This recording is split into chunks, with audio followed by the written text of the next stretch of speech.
ازيكم يا جماعة؟ طمنوني، عاملين ايه؟ معاكم الحكواكي الرغاي اللي مش بيبطل لا سرد ولا كلام، يوسف شريف.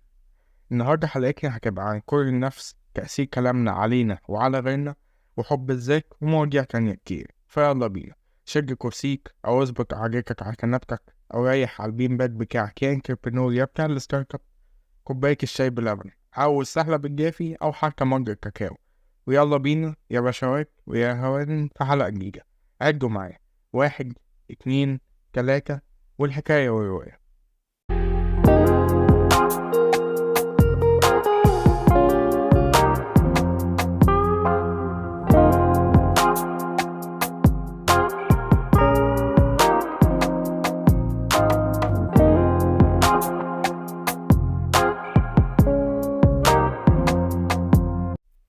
ازيكم يا حبايبي؟ عاملين ايه؟ والله وحشتكم. يعني عودا حميدا من الدراسة والامتحانات. سامحوني طبعا على فقرة الفراق الطويلة دي، بس انتوا عارفين بقى فاينل ومشاريع وحاجة صعبة، فكان لازم اخد فقرة راحة صغننة كده. وبرضه مكنتش ناسي يعني، عشان دلوقتي البودكاست بقى موجود على يوتيوب. اه يعني روحوا بصوا كده وتعالوا. المهم، زي ما بدأت البودكاست في أول حلقة بعنوان صحابي راحوا فين، هي الحلقة الأولى، بسؤال كان محيرني أنا شخصيا ومؤرقني، يعني اللي هو صحابي اختفوا فين، ليه ما بقناش مع بعض، إيه الكلام ده كله. حبيت إن أنا أبدأ تاني سيزون للبودكاست ده بحاجة جوانية، برضه حاجة كده اللي هو بقعد أتساءل ليه بعملها، ليه بسويها، الكلام ده كله. أنا كيوسف أحيانا لما ببقى متضايق بلاقي نفسي قاعد كده، وفجأة أوصل لنقطة كده اللي هو أنا بكره نفسي. بعديها أروح معجلها، ألحق نفسي كده وأقول لأ، أنا بحب نفسي، بس يا مثلا متضايق من نفسي، يا السلوك اللي بعمله ده أنا مش بحبه، حاجة كده. طب ثانية، هو أنا ليه بقول كده أصلا؟ ليه بقول إن أنا بكره نفسي؟ وليه بعجلها؟ وهو ده ليه أثر عليا؟ هو أصلا الكلام إن أنا بقوله ليه أثر عليا أو على اللي حواليا؟ يلا بينا نشوف. في الأول، هو أنا ليه بكره نفسي؟ أو على الأقل ليه بقول إن أنا بكره نفسي؟ الموضوع لو هنتكلم حتى بره السكريبت كده، يعني إن أنا من زمان ما كنتش بحب ولا صوتي اللي أنا بسجل لكم بيه ده، ولا شكلي، ولا شخصيتي. ما كنتش بحبني كلي على بعض يعني في ناس بيقولوا فكك مراهقة، وفي ناس بيقولوا ما عندش عارف أي حاجة يعني لكن المؤكد ان انا ما كنتش بكره نفسي اللي هو انا نفسي اموت. لا، انا كنت بكره نفسي متضايق من حاجات، من شكلي، سواء مثلا وزني او ان انا البودي شيب بتاعي مش احسن حاجة، من سلوكي ان انا كنت الجغ. حتى الان يعني الجغ في 26 حرف من ال 22 او ال 24 حرف اللي موجودين، على حسب الكيبورد عربي ولا انجليزي يعني. او حتى ان انا بتضايق من شخصيتي ان انا بعمل حاجه تبان كويسه مثلا، و الرد ما يكونش افضل شيء يعني. بس عامه يعني، اوكي، لو هنتكلم في العموم، اي حاجه بتضايقنا كبني ادمين بنحب كده نجري نعلق شماعه. معظم الوقت بتكون حاجات زي الظروف مثلا، ياما كلنا اللي هو مالك يا ابني، ليه مش عارف تعيش حياتك تاني يا عم؟ الظروف مقرفة والحالة زي الزفت. يلا اهي شماك الظروف.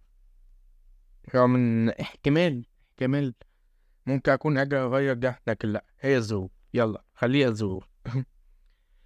مرة تانية، اوكي، ممكن يكون مثلا اشخاص اللي هو ايه يا بنتي انت ليه متضايقة كده؟ فلانة كيجاني وش كده وش انا صحيت من النوم النهاردة، انا حسيت كده وانا جيت عملت كوباية الشاي باللبن، اوكي، حطها على الترابيزة وانا قاعدة بلوح بإيدي كده، كوباية وقعت اتكسرت. انا عرفت ان هي بصالي في حياتي عامة، انا متأكدة من كده يعني.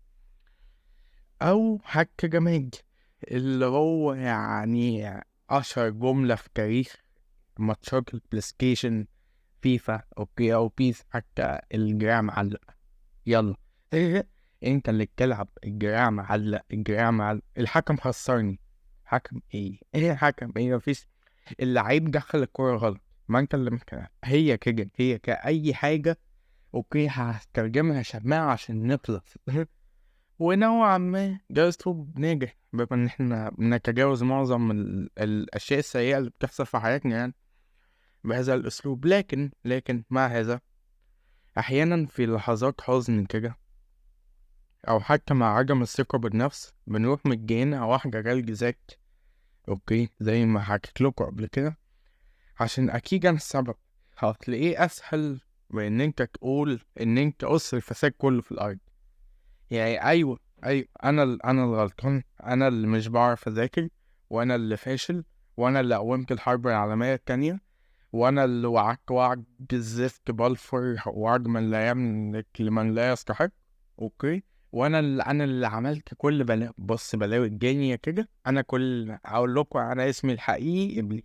يلا، طب انا قص الفساد في الارض اصلي كده اسهل حاجه، خصوصا مع فكره ان احنا بنتلك عشان نلاقي عيب ولا ديفو اصلا في شخصياتنا ولا في انفسنا، يعني عشان نيجي نقول انا اصلا وحش. انت تقول ايه؟ انت تقول ايه بس؟ يعني انا جاي هكتب اهو، هقعد اذاكر، سن القلم اتكسر، انا دوست جامد، انا ماليش ماسك اقلام اصلا، انا ماليش في العالم ده كله اصلا، والله ما ليا في العالم. انا عارف والله انا فقري. واللي هو بنبدأ نسوي كل حاجة حوالينا كده. اوكي بغاية ان هو انا انا قليل الحظ. اصل قليل الحظ يلاقي العظم في الكرشة. مش عارف معلش. والله حاجة سريعة كده. انا الجملة دي قالت لي من قريب في امتحان العملي. تخيلوا انتوا قاعدين في السكشن وجاكم امتحان عملي مادة داتابيز او قواعد البيانات او ايا كان اسمها. اوكي انا قاعد في اخر ديسك ورا خالص، الامتحان محطوط على السبورة، تعالوا نقول على السبورة، او هو معروض بالبروجيكتور ومعروض على الاجهزة بتاعتنا، في كله تمام يعني. قاعد بحل وكله زي الفل. حليت اول سؤال، جيت لسه هبدأ اشوف تاني سؤال، الجهاز قرر ان هو طب ما يلا نفصل. يلا والله بجد، يلا بينا يلا فصل. الجهاز الوحيد فيه 45 جهاز في المعمل، اوكي باحتساب جهاز فني المعمل يعني. 45 جهاز، جهازي الوحيد اللي فصل.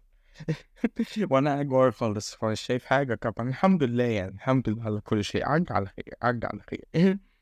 بس ما علينا.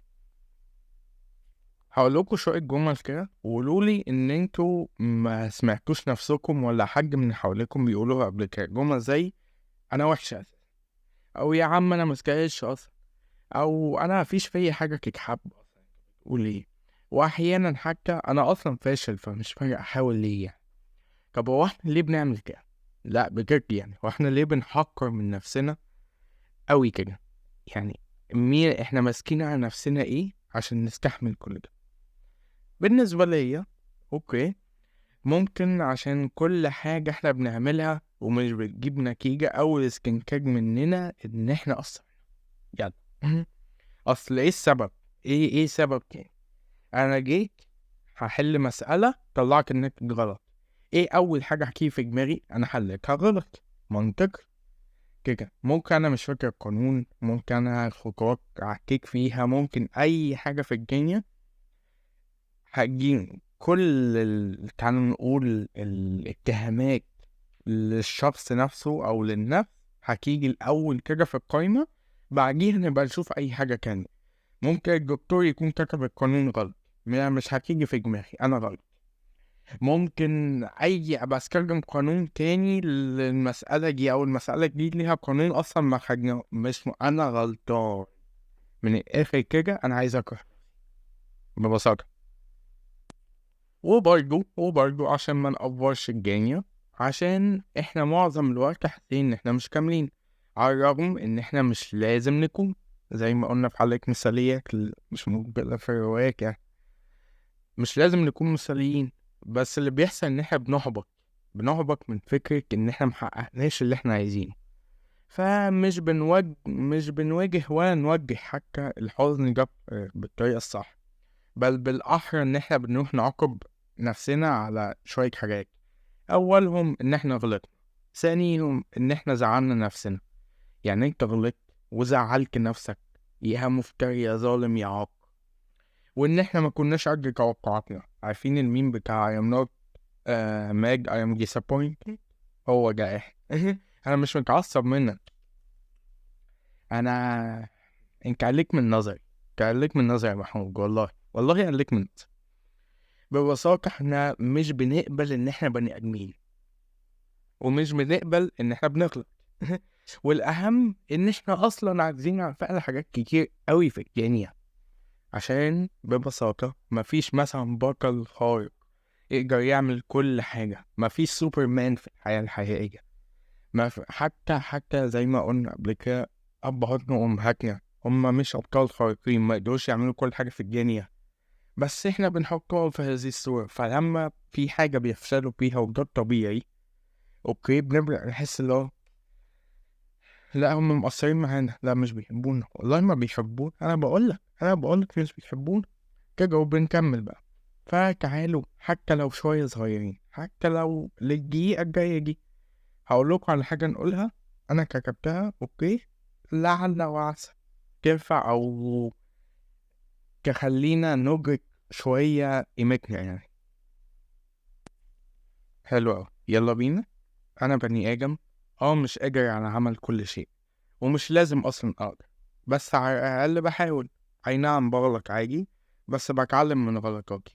انا عاجز، بس الحمد لله على نعمة العجز، عشان لو مش انا اللي هساعد فربنا هيكون هو المعين. طب ثانية، هو الجملة اللي فاكر ان احنا قلناها دي هتفرق في حاجة يعني هو كلامنا له تأثير من الآخر يعني الجمل اللي احنا كنا بنقولها من شوية، والجمل اللي انا قلت لكم ان هو اكيد حد فيكم بيقولها بتاعت الفشل والوحاشة والكلام ده كله، هل ده فعلا له نوع التأثير اللي احنا متوقعينه؟ في الحقيقة هو جدا كمان. الموضوع مش مقتصر على ان انت ممكن تضايق حد او تتضايق من حد بسبب كلمة وحشة اتقالت، ولا حتى ان هو الكلام الحلو بيفرح وخلاص، بل ان الكلام له وزن، ووزن مش خفيف نهائي على عقولنا وقلوبنا ونفسياتنا. فاكرين حاجة انا حكيت عنها، مش فاكر الحلقة اللي فاتت ولا اللي قبليها، يا 28 يا 27. فاكرين السبوت لايت افكت، اللي هو انت بتحس ان كل الناس باصين عليك رغم ان معظم الوقت ده بيكون من مخيلتك.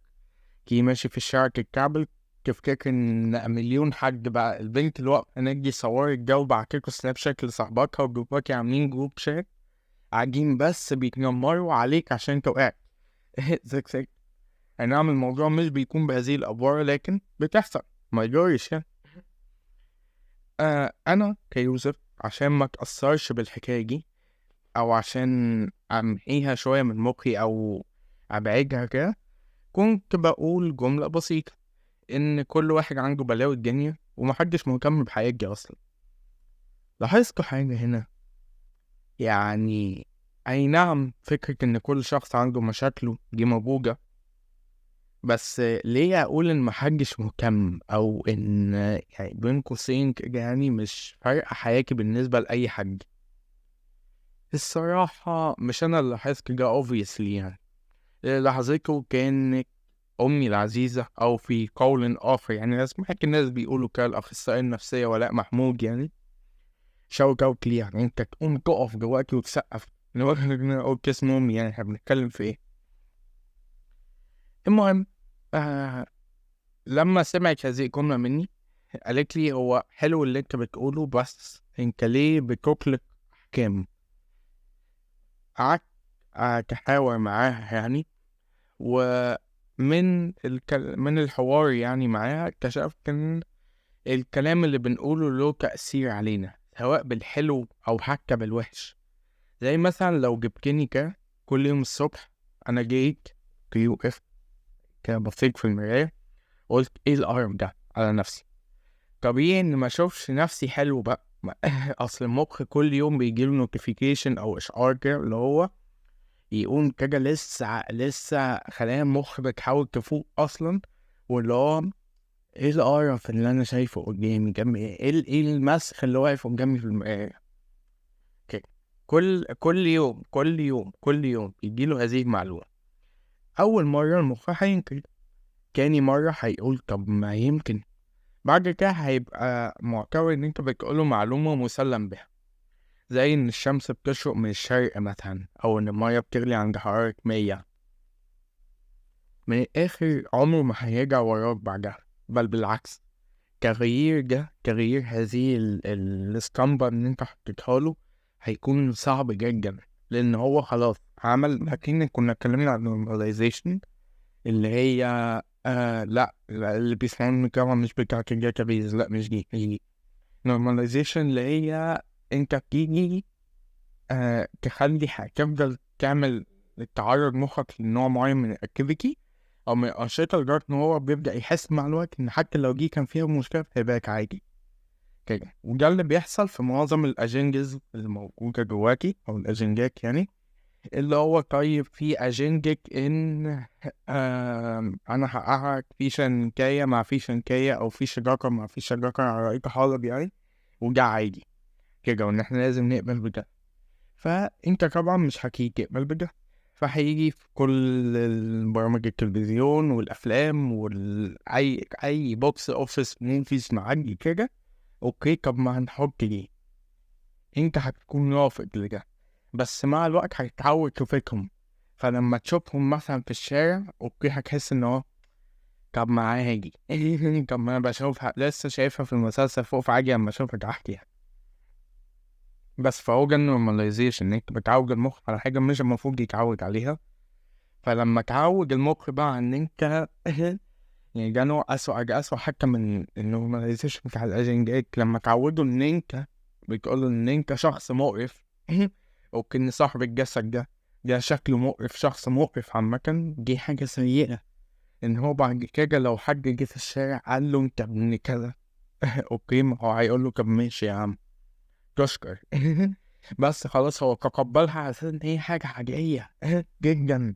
ده غلط، اظن باين يعني ده غلط. بالمثل مع الكلام الحلو، هيحصل ايه لو جيت قلت كلمة حلوة لأي حد؟ هيتبسط. يعني لو انت داخل الجامعة زي حالتي كده، جيت والأمن بيفتش في الشنطة، بعد ما خلص تفتيشها وقال لك تمام، قلت له شكرا ليك أو قلت له صباح الخير مثلا، هيجرى حاجة؟ هتحس من جنبك حاجة؟ لا. بس هو حس ان هو طب ما ممكن فعلا، ممكن الصباح ده يبقى خير. الموضوع مش بالكرتونية دي طبعا، بس برضه الموضوع بيفرق. تعالوا ناخد الأطفال كمثال. لو جبت طفل كده وقلت له ايه ده لبسك حلو قوي النهارده، مش هقولك ان هو هيبقى اسعد طفل في الوجود، ولا ان هو هيتنطط، ولا ان هو هيجي يعتبرك ألطف بني آدم على وش الكرة الأرضية يعني. اوكي لأن الأرض كروية الفلاك ايرثر بتوع نظرية الفلاك ايرثر دول ملكوش مكان هنا أظن يعني، يمكن والله أتطلع أي حاجة. والله لو كانت على شكل جبنة اللي هي بتاعت أبو الولد دي مثلثات ما عنديش مشكلة، المهم إن هي تطلع بس نرجع لموضوعنا. اوكي جيت انت قلت للطفل ان هو لبسك حلو، ده مش هيخليه اسعد طفل في الدنيا، بس هيجيله دفعة ثقة ولو بسيطة ان هو ذوقك حلو كده، او ان شكله مقبول حتى بالنسبة للناس يعني. حاجة كده اللي هو قول بسيطة اوي اوي اوي بجد، حاجة بسيطة اوي، لكن هتخليه اللي هو في حتة تانية.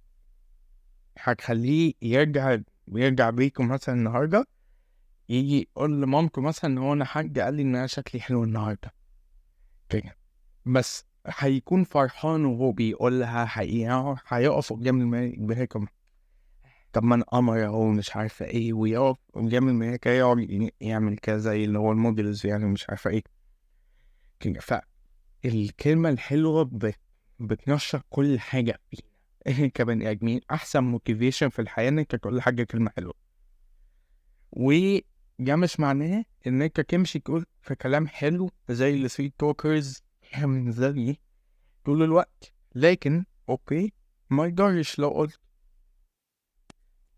خلوني ازود لكم حاجة بسيطة. هل في فرق؟ اوكي، وجا سؤال ليكوا يعني، هسيبكوا ثانيتين تجاوبوه. يعني حلقة كده هخلص تسجيل حلقة وانزلها وتسمعوها، عندكوا ثانيتين تجاوبوني فيها من بعد ما الحلقة تنزل. اكتر من كده هقول الإجابة. يلا مستعجلين. هل في فرق ما بين ان انا اقول لكم ان انا خايف وان انا مرعوب وان انا مفزوع؟ يلا ثانيتين. حلوة. الخوف هو استجابة طبيعية لأي خطر محتمل، واتكلمنا عليه قبل كده في حلقة الفوبيا ومش عارف ايه.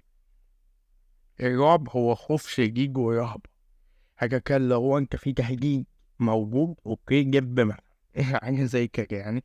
جيب انت شايفه قاعد بيجري وراك بقاله شوية، يعني بقاله خمسة مثلا بيجري وراك، فانت هنا انت مرعوب ان انت هتموت كده. الفزع هو رد فعل سريع وشديد في مواجهة خطر مفاجئ.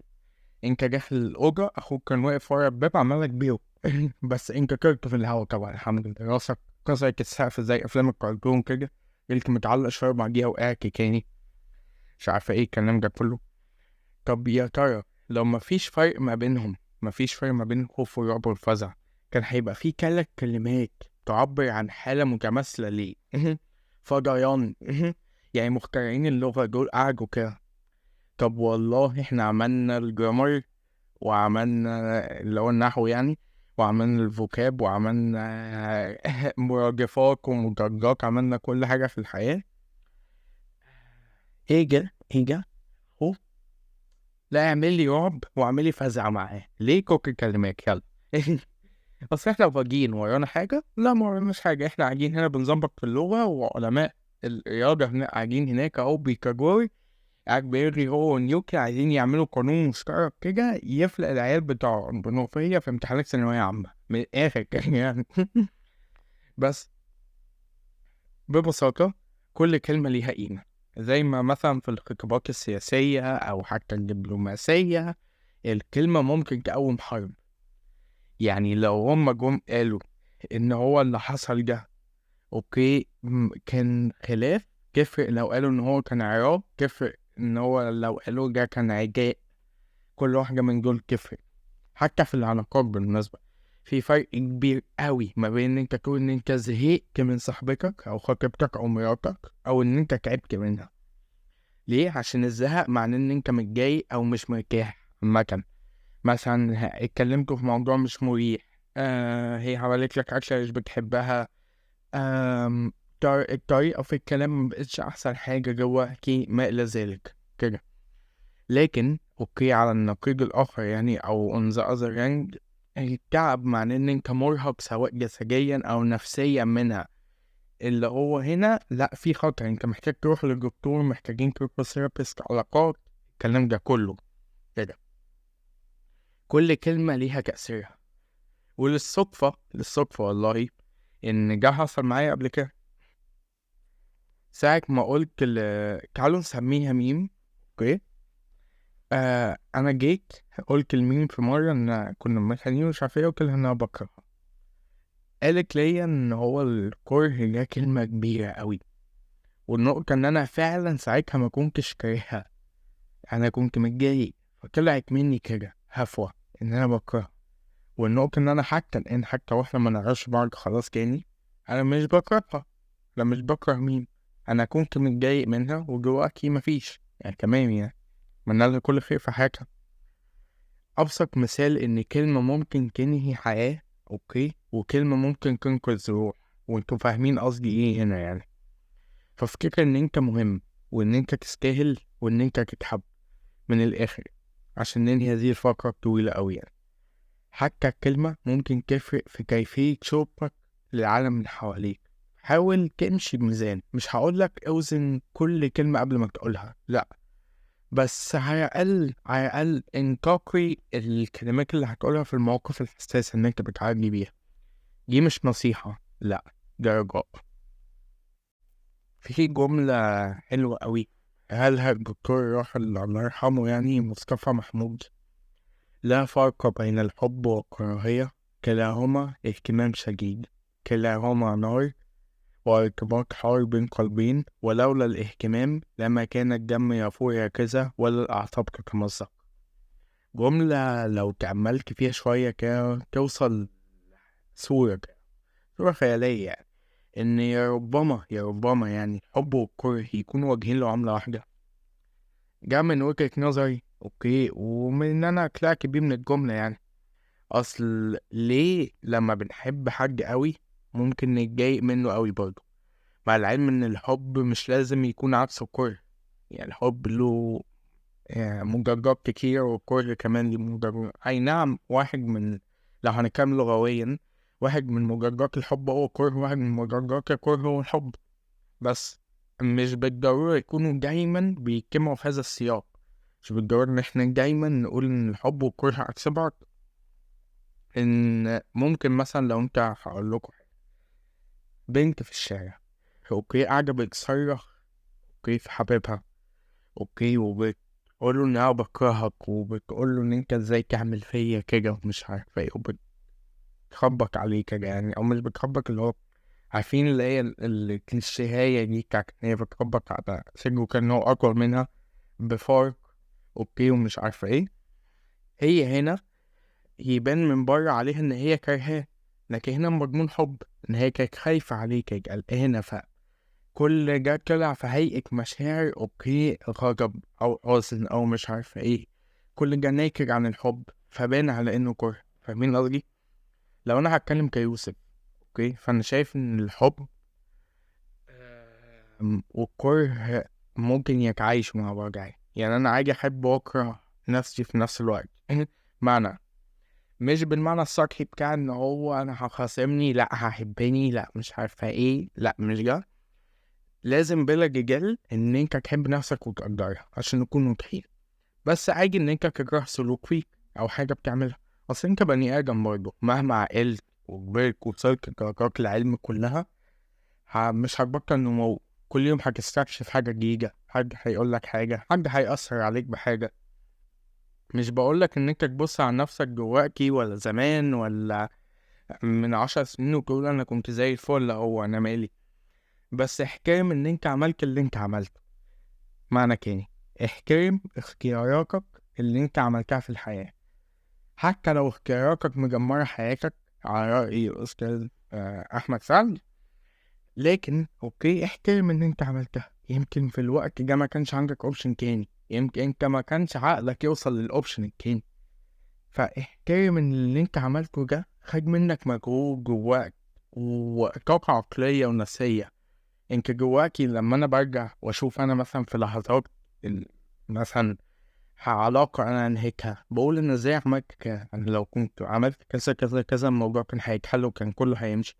انا ما كنتش في الصفاء العقل اللي انا موجود فيه جواكي ده، ولا بالعقل ولا بالمعلومات.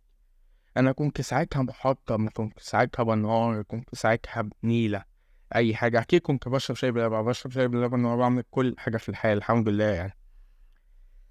لو كان ان انت كنت عملته زمان مثلا كان فعل حميد فافرح وتنطق من الانبساط، حتى زرك لو تقدر ان انت كنت عاقل، ان انت عملت الصح اوكي.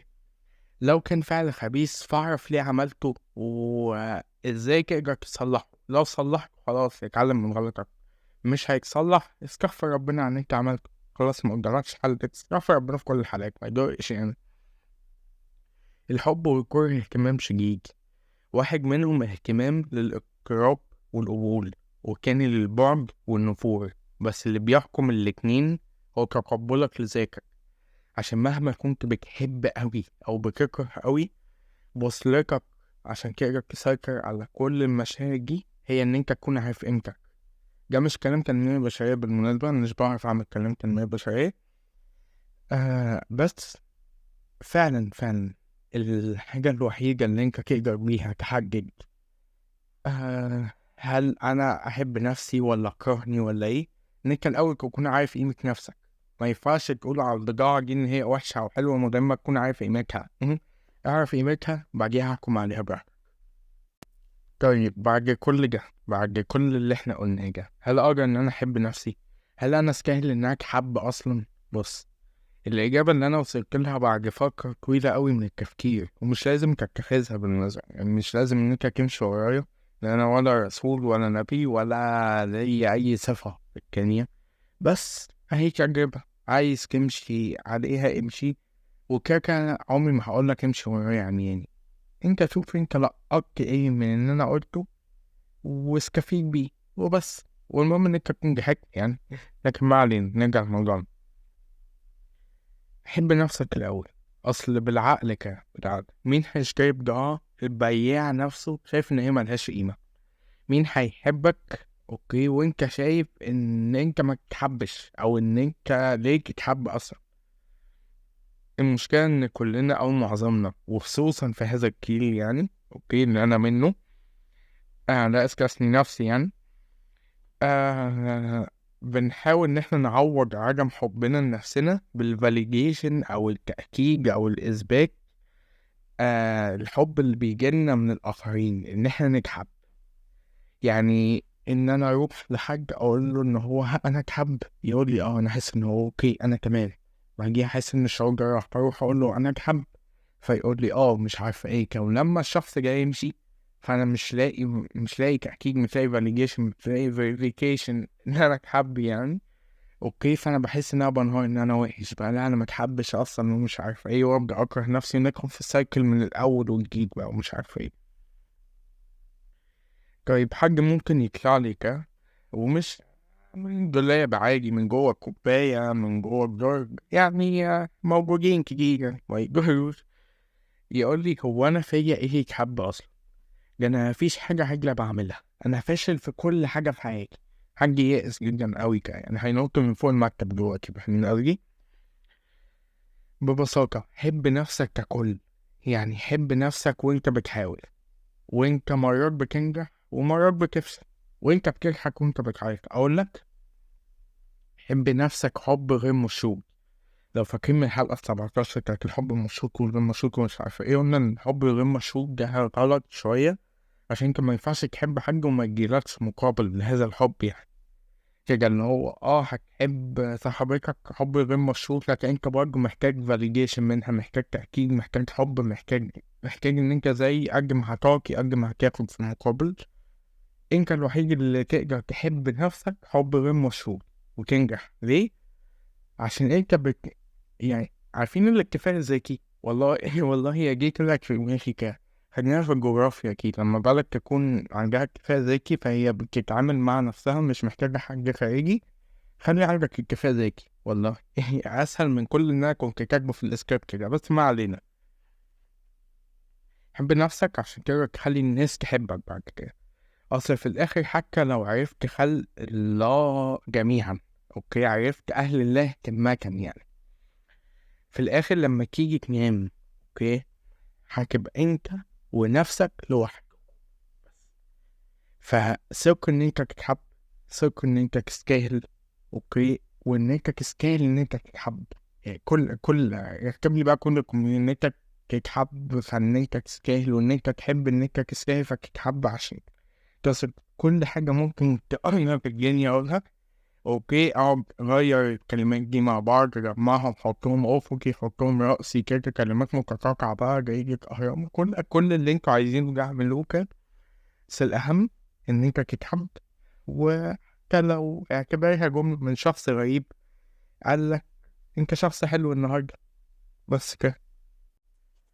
يا الله والله فرحان فرحة غير طبيعية بالعودة لتسجيل هذا البودكاست الجميل اللي مفيش زيه، والله مفيش زيه.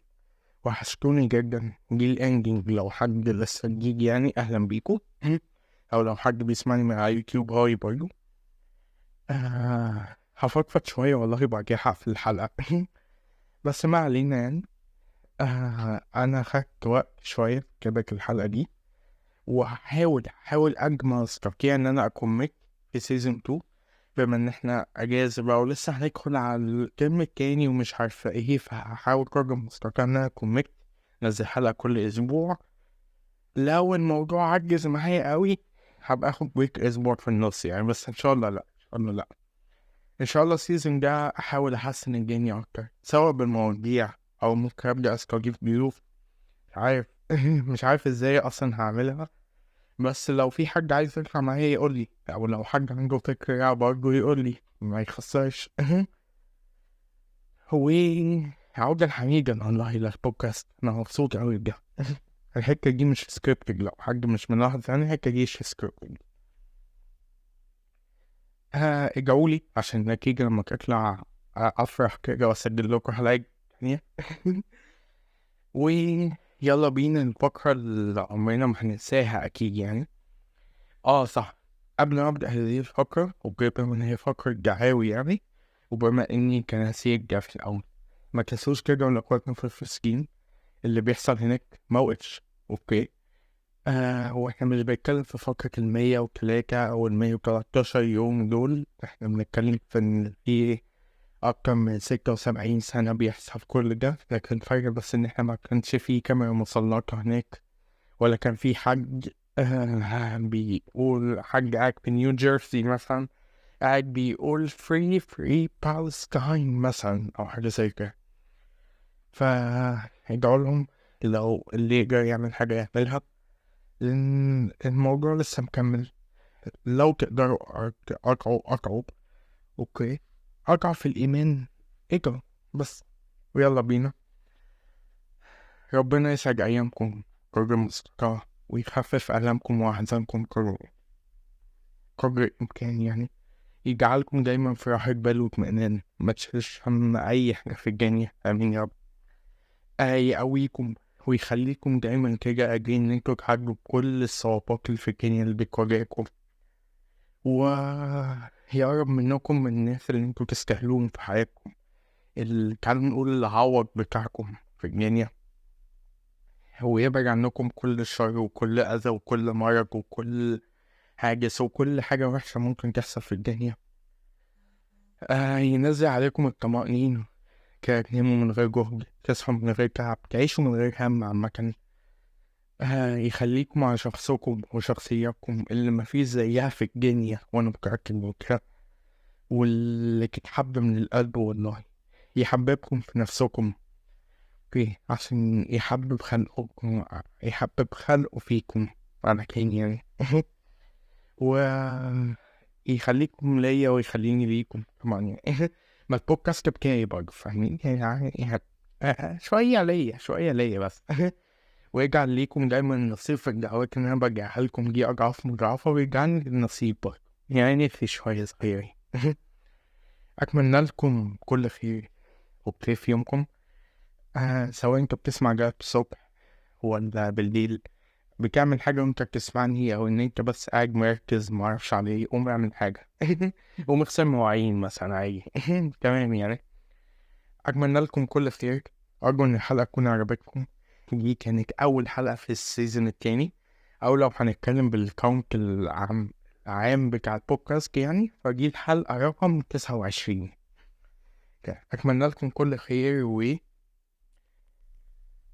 واحد، اتنين، تلاتة، ودي الحكاية ودي رواية، وبس كده، سلام.